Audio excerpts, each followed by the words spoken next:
Alan dos Santos, que trabalha como jornalista para o canal Terça Livre, um canal declaradamente conservador de direita, recentemente se refugiou nos Estados Unidos após denunciar um possível esquema de espionagem clandestina e ilegal, onde ministros do STF, que atuam hoje no TSE, advogados de corruptos presos na Operação Lava Jato, embaixadas de países ditatoriais e com um histórico de espionagem e golpismo, segundo apurações e informações de Alan dos Santos, esses personagens estariam espionando o presidente da República, com o intuito de um golpe contra o mesmo no TSE, Tribunal Superior Eleitoral, e demais instituições, para caçar o mandato do atual presidente e colocar a esquerda de volta no poder. Se comprovado, isso é muito grave.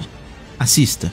Alan, para começar, que detalhes você pode trazer sobre essas denúncias? E uma curiosidade que eu tenho é se essas escutas que você apontou que foram plantadas contra o presidente Jair Bolsonaro chegaram a ser coletadas, ou seja, se há algum material, alguma gravação chegou a ser feita e existe esse material então, Alan? Então, vamos só deixar os conceitos bem estabelecidos aqui, né? Eu estou falando aqui de uma prova de conceito, né? Ou seja, não é um serviço prestado de espionagem. A empresa que fez isso aí é essa empresa aqui, cujo relatório eu cheguei a colocar algumas coisas na internet. Eu não sei se vai dar para ver aí, mas eu tenho aqui os relatórios da Rhodes & Schwartz e que foi pedido por Igor Tobias. Isso aqui eu acho que dá até para mostrar, né? O Igor Tobias pedindo o relatório. Mas eu já coloquei isso na internet. Ele fez esse pedido depois que ele sai do STF e é lotado no TSE, onde nesse relatório, sim, você tem um pedido de prova de conceito do poder dessa máquina, de poder rastrear quem está fazendo algum serviço de escuta. Você tem aqui próximos ao TSE, aqui você tem ainda próximos ao TSE, aqui você tem no Lago Sul próximo à Casa do Barroso. E próximo à Casa do Barroso, se você ampliar a própria imagem que eles dão, vai ser exatamente o endereço, né? Até coloquei aqui, o endereço da embaixada da Coreia do Norte, né?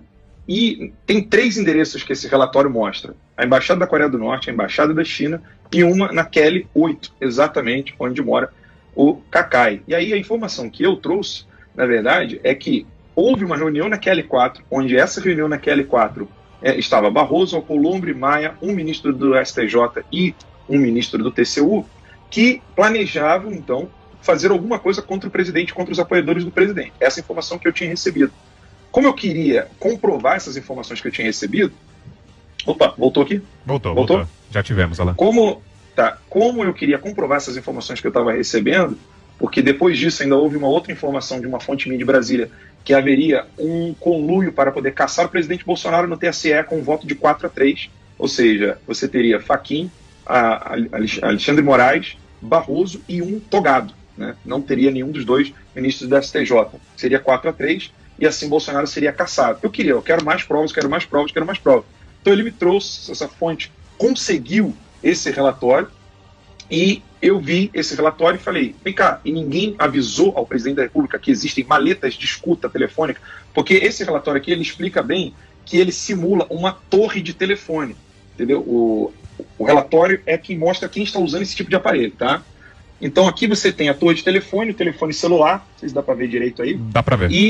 E aqui você tem a maleta, deixa eu diminuir o brilho aqui, você tem a maleta que acaba dando, fazendo essa simulação, agora dá para ver melhor, né? Isso. Ela simula, fake cellular tower, ele simula uma torre de celular para que você possa, então, interceptar a pessoa que você deseja ouvir. Então, quando você tem uma maleta dessa, na embaixada da Coreia no endereço da embaixada da Coreia do Norte, no endereço da embaixada da China e na Kelly 8, exatamente onde mora o Kakai, eu perguntei, vem cá, mas ninguém no TSE informou isso ao presidente da República? A informação que eu recebi era não, ninguém avisou nada. Isso só comprovou todas as informações que eu já tinha recebido de um conluio entre o Alexandre de Moraes, Barroso, Maia e Alcolumbre para poder caçar o presidente da República no TSE, utilizando todas as provas, né, com muitas aspas, das buscas e apreensões que ocorreram, para utilizar isso num processo do TSE. É bem simples assim o que eu estou falando.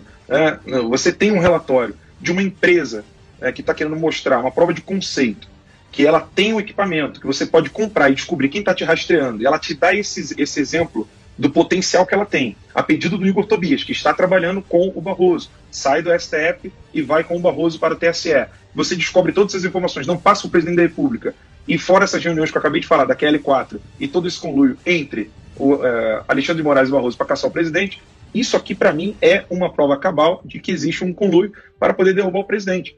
Óbvio. Alguém perguntaria, então você tem a escuta telefônica, como você perguntou. Não é que há escuta telefônica. Eu não tenho a escuta, eu não recebi nada de escuta aqui. Eu sei que existem maletas de escuta telefônica em 2 embaixadas, uma, sobretudo, que quer, por tudo que é mais sagrado, tirar o presidente da República, e Yang Guangming tem feito esse papel, todo mundo sabe disso, e o outro na QL 8, né? Não na QL 4, onde teve a reunião, na QL 8, onde mora o Cacai. Alan, a pergunta agora é do Guilherme Fiuza. Diga, Fiuza. Alan, você, diante disso, qual seria a providência em termos de Estado, de Procuradoria, que você esperaria a partir das informações que você está trazendo? E outra questão, sobre as diligências que você sofreu, qual tipo de resposta, de informação de volta, de orientação que você recebeu do Poder Judiciário, especialmente do Supremo Tribunal Federal, dentro do inquérito do qual você é objeto?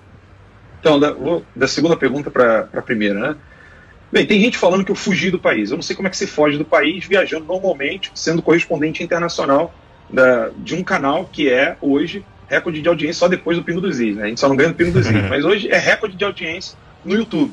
Então, como é que eu fugi de um país, sendo que eu sou o dono de uma empresa que tem recorde de audiência e sou correspondente internacional dessa mesma empresa? Então, eu não fugi. Esse é o primeiro passo. Não sou foragido da polícia ou da justiça. Não sou foragido de nada, né? Como tem narrado alguns órgãos aí. E é óbvio, toda essa questão do inquérito a gente já percebeu várias vezes com análises, inclusive precisas, técnicas, de pessoas como Rogério Greco, Modesto Carvalhosa, provando que esse inquérito é absolutamente ilegal e o que está sendo feito contra os conservadores nas redes sociais é exatamente uma perseguição aos moldes chineses e aos moldes da Coreia do Norte, né? Esse é o primeiro ponto. No segundo, que medidas eu tomaria? Bem, Fiuza, eu não sou chefe de Estado, né? Eu não sei que medidas tomar como um chefe de Estado sendo apenas um jornalista, analista político. O que eu espero aqui não é fechamento de Congresso, fechamento de STF, prisão disso ou prisão daquilo. O que eu quero é que investigue-se duramente se há, porque eu acredito que há, mas investigue-se duramente se há prevaricação por parte do Barroso ao não avisar o presidente da República um problema de segurança nacional. José Maria Trindade, sua pergunta, Zé? Pois é, olha, Alan, essas maletas realmente existem e são antigas. Eu conheci uma maleta assim em 2008, durante o funcionamento da CPI do grampo telefônico. Lá ficaram claros ali trabalhos em torno de 300 mil telefones grampeados em todo o país, isso em 2008, né? Uma indicação clara de que há um exagero. E a gente viu que essas maletas, o governo também, a ABIN, tinha essas maletas. Hoje, o equipamento deve ser muito mais moderno do que essas maletas. Elas foram apresentadas na CPI como material de contra-espionagem. Ou seja, a maleta tinha a função de detectar possíveis grampos em aparelhos de autoridades, inclusive do presidente da República. E depois se viu de que as maletas, elas têm os dois objetivos, de contra-informação e também de informação, ou seja, identificar grampos, mas também grampear e fazer escutas telefônicas.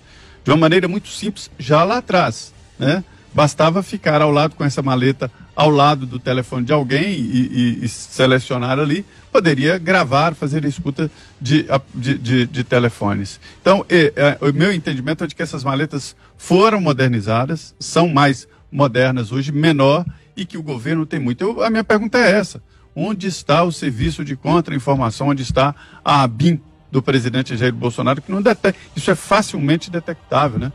Está acontecendo com o serviço de informação da presidência? Pois é, essa é a minha pergunta também, né? Porque o presidente da República hoje, se ele toma qualquer passo de segurança nacional, vamos dizer que ele estaria interferindo na segurança nacional. É a minha pergunta também, sabe, de imaginar inclusive esse fato de 2007, 2008 que você mencionou, inclusive está no próprio site da transparência do STF, que contratou essa mesma empresa lá atrás. Aí, o que me estranhou muito, Trindade, foi ver que não está no nome do TSE, mas no nome de um funcionário, o Igor Tobias. Por que esse medo de deixar um rastro no site da transparência de um serviço que já foi utilizado em 2007 e 2008? Então eu comecei a ligar os pontos e pensei comigo, falei assim, olha, tem um risco muito grande de segurança nacional aqui, porque nós, agora com esse relatório aqui a gente percebe que existe em 3 endereços, sobretudo 2 endereços são muito preocupantes, Embaixada da China e Embaixada da Coreia do Norte. Vale dizer que como o território é chinês e o território é norte-coreano, eles têm, aspas, o direito de ter esse tipo de maleta até para serviço de contra-inteligência e de proteção, né? Mas a minha pergunta é, por que esse tipo de informação cai no colo do TSE e ninguém leva isso para o presidente da República, sobretudo para o GSI, para poder tratar de segurança nacional? Ninguém leva isso para a BIM, ou a BIM não conseguiu chegar até essa informação, o GSI, eu não sei. Sinceramente, eu não sei se o GSI sabe dessa informação ou se a BIM sabe dessa informação. Muita gente acha que eu tenho um relacionamento com o presidente Bolsonaro como se fosse alguém que ficasse tomando café com ele todo dia. Mas eu sou jornalista como vocês, óbvio, consigo falar com o presidente assim como vocês também conseguem. Então, eu não sei até que ponto o presidente da República sabe disso. A minha fonte disse que o Barroso não enviou essa informação para o presidente da República. Isso me deixou preocupado, né? E eu não consegui obter uma resposta se a ABIN sabe dessa informação de modo preciso e o GSI ou o próprio presidente da República. Alan, vamos à pergunta de Augusto Nunes. Você, Augusto, por favor. Alan, você está habituado a lidar com ameaças, né? Agora eu imagino que elas tenham mudado de conteúdo, tem que se agravado agora. Eu queria saber se você está recebendo, que tipo de ameaça você está recebendo a partir dessa denúncia e se você solicitou formalmente algum tipo de proteção. Olha, eu não quero falar acerca das próprias ameaças em si, porque a gente está investigando ainda. Eu tenho 3 boletins de ocorrência, um no Rio Grande do Sul, 2 em Brasília, e que a gente está tentando descobrir ainda quem me ameaçou lá atrás, né? Porque queriam estuprar minha esposa, meus filhos, matar a mim, depois de matar minha esposa e meus filhos. Isso está em todos os e-mails de ameaça que nós recebemos, eu, Fernanda Salles, jornalista que trabalhava conosco, e esse conteúdo de ameaça, no início eu fiquei bem assustado. Essa daqui, eu não recebi uma única ameaça ainda, tá? Mas eu temo muito que nem seja necessário receber uma ameaça e já venha uma ação de fato, Augusto. Então, o que eu fiz? Eu só quis transmitir essa informação uma vez que eu já estava como correspondente internacional. Não porque estou fugindo do Brasil, como algumas pessoas estão colocando. Eu não fugi do país. Eu saí pela porta da frente e tenho passagem para voltar ao meu país. Eu não estou fugindo do Brasil, como algumas pessoas estão colocando. O que eu temo muito é, sim, voltar para o Brasil e nem sequer haver uma ameaça, porque esse tipo de informação aqui, nós estamos lidando com países que têm simplesmente desaparecimento de pessoas. Lembre-se que os primeiros médicos que denunciaram o problema do coronavírus em Wuhan foram criminalizados pelo crime de falsas notícias, ou seja, fake news, e simplesmente sumiram da China. Como não esperar que isso também aconteça comigo, seja por meio das ações arbitrárias, ditatoriais do Alexandre de Moraes, seja pelo próprio Partido Comunista Chinês? Eu temo muito isso.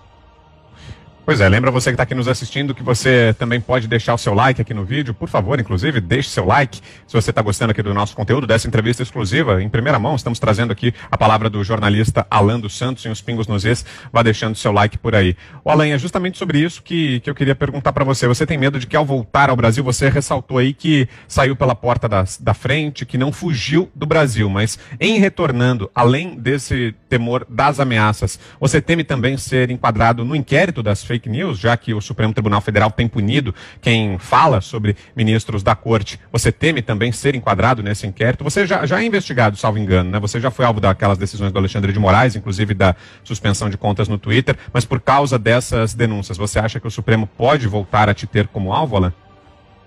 Eu gosto muito da correção que o Lacombe me fez na Band, né? Ele disse que não são investigações, são perseguições, né? Porque investigação você tem todo um órgão que faz realmente próprio para fazer investigações. Essa perseguição do STF, é óbvio que eu temo. Temo para mim, para minha família, para todos os brasileiros. É por isso que eu não paro de criticar as atitudes ditatoriais, infantis, inclusive, do Alexandre de Moraes.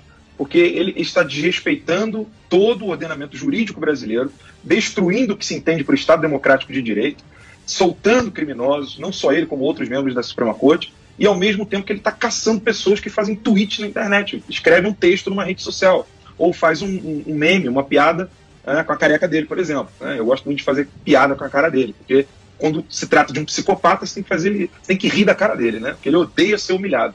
Então, assim, a ação do Alexandre de Moraes não é que eu temo ser enquadrado em um inquérito, tá? Porque quem teme ser enquadrado em um inquérito é quem tem alguma coisa a perder, ou então está devendo no mercado. Eu não temo ser enquadrado no inquérito. Eu temo, sim, o Alexandre de Moraes usurpar do poder que recebeu de ser o ministro da Suprema Corte, tomar decisões monocráticas, rasgar todo o Estado democrático de direito, não respeitar a lei e a ordem e me perseguir. Isso eu temo, mas não ser enquadrado na Lei de Segurança Nacional. Guilherme Fiuza, mais uma pergunta, Fiuza. Alan, nessa suposta conspiração que você está apurando, há algum indício de pressão sobre plataformas de rede social para banimento de perfis, como aconteceu recentemente? Ah, sim. Inclusive, o que me motivou a falar sobre isso foi que eu fui surpreendido pelo depoimento do Ryan, que é um ex-membro, um ex-funcionário do Facebook, que escreveu uma carta aberta ao Congresso americano, falando de uma conspiração, de um conluio, esse é o termo que está em inglês na carta, collusion, um conluio entre a Suprema Corte e o Facebook para perseguir o presidente Bolsonaro e seus seguidores.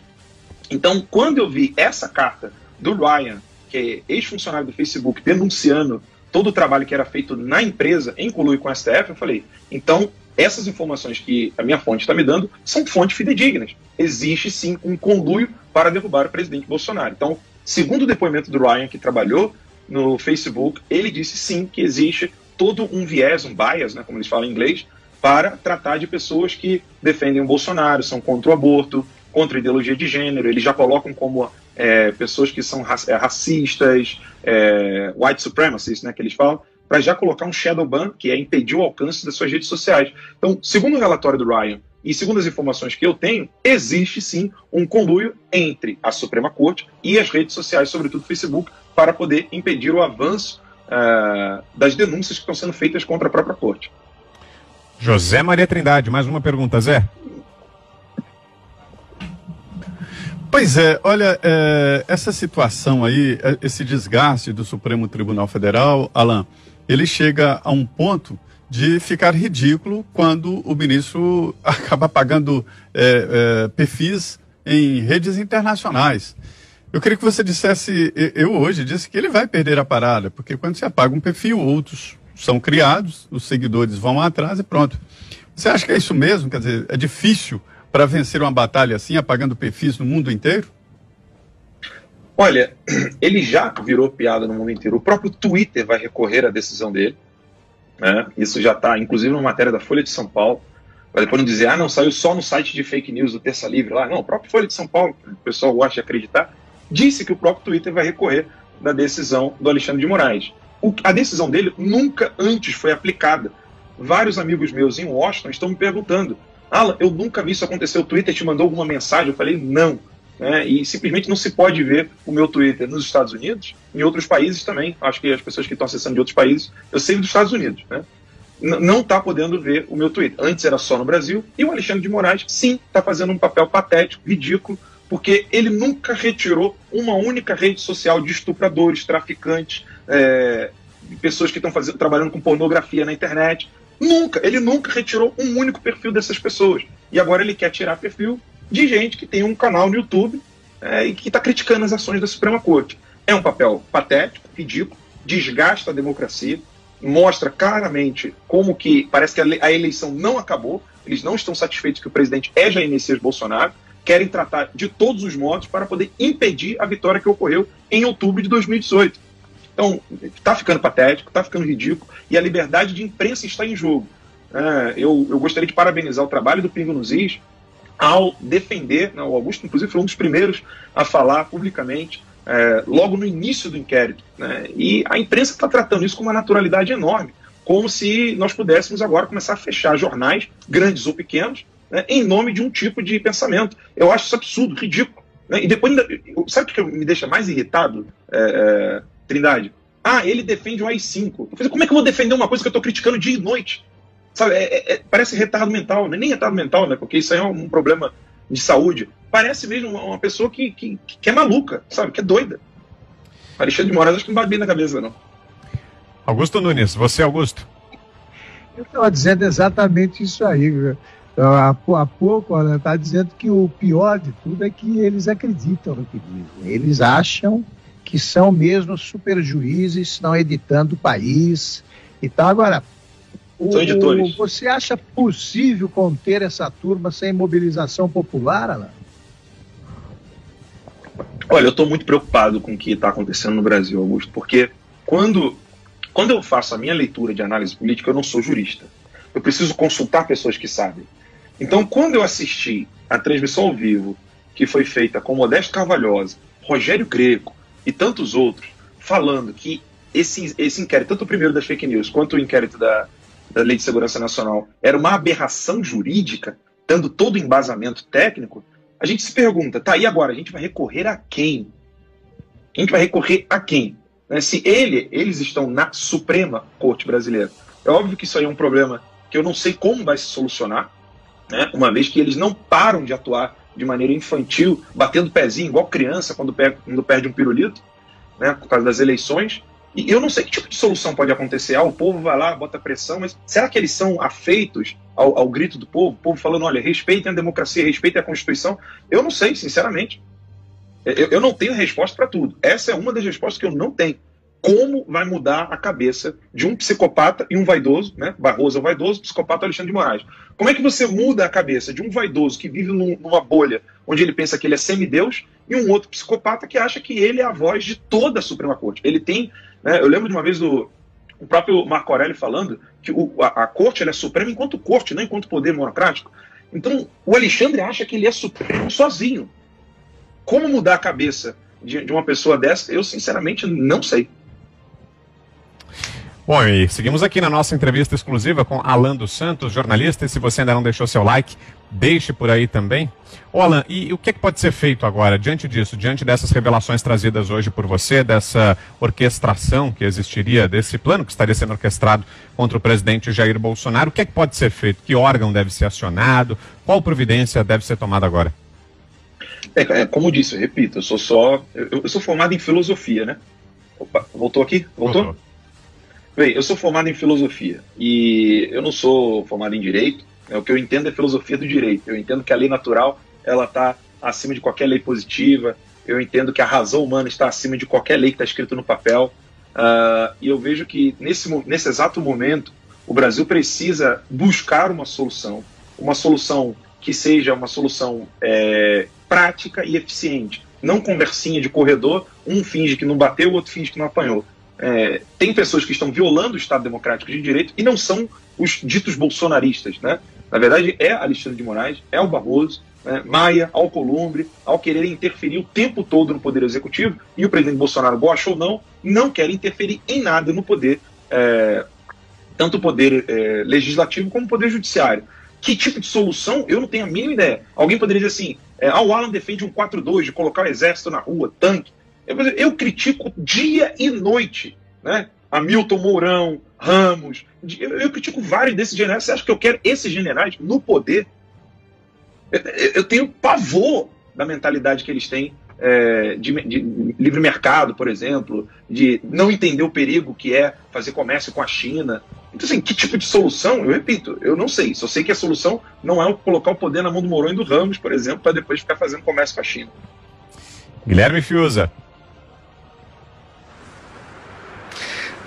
Provavelmente a partir desses dados que estão sendo trazidos, se a Advocacia Geral da União considerar suficiente, ela vai ter que entrar com questionamento, né? Vai ter que entrar com questionamento sobre isso. O problema é que o questionamento é no Poder Judiciário e na instância máxima do Judiciário, que está, né, supostamente, né, se as indicações estiverem corretas, que faz parte, né, dessa questão. Então a Advocacia Geral da União vai ter que fazer uma injunção, provavelmente, com o Procurador-Geral da República para decidir o que fazer, né, que tipo de questionamento formal a partir desses dados. O que eu ia te perguntar, Alan, é o seguinte, existe um contexto aí verossímil, né, de conspiração, esse é o nome, e a pergunta é, você com as suas fontes tem alguma linha aberta para você avançar nesse tipo de informação, né? Especialmente, eu acho que o que precisaria aparecer seria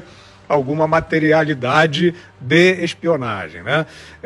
Ou então alguma materialidade de comunicação sobre essa espionagem. Você está com linhas abertas ainda com as suas fontes que já te trouxeram bastante material, ou você nesse momento não sabe qual seria o próximo passo dessa apuração ainda? Bem, não é apenas uma fonte, né? Eu tenho várias fontes em Brasília. Algumas eu já estou fazendo questão de protegê-las por não querer entrar em contato mais com elas, com medo de que eles possam sofrer, não punições dentro do Estado Democrático de Direito, mas morrerem mesmo, né? Eu tenho receio disso. Né? Yves Zublé, jornalista que deu bengalada no Dirceu, né? Voltou para o Brasil, aí foi preso pela Polícia Federal e ficou doente, foi para o hospital e faleceu. Né? A gente tem o próprio exemplo de outros personagens do PT, né? Como o prefeito Celso Daniel, que também faleceu. Então a gente sabe bem que no Brasil as coisas acontecem de uma maneira muito estranha. Né? Um avião cai, um helicóptero cai, e ninguém sabe como isso termina. Então algumas de minhas fontes eu tenho preservado. Né? Eu posso ir mais adiante? Posso. Mas eu acho que, para mim, isso aqui já é o suficiente. Eu não tenho necessidade de ir além disso aqui. Nós sabemos muito bem como tem agido Alexandre de Moraes, como tem agido o próprio Barroso, dentro do papel que eles exercem enquanto ministros do STF. Eles querem ser tudo, inclusive editores, como disse o próprio Dias Toffoli. Então, eles querem ser editores e não querem ser ministros da Suprema Corte. Então, mais informações do que isso, eu acho que nem é necessário. Quem ainda não entendeu que hoje alguns ministros da Suprema Corte estão realmente fazendo um desfavor à democracia brasileira, eu acho que nem merece a nossa atenção, sendo bem sincero.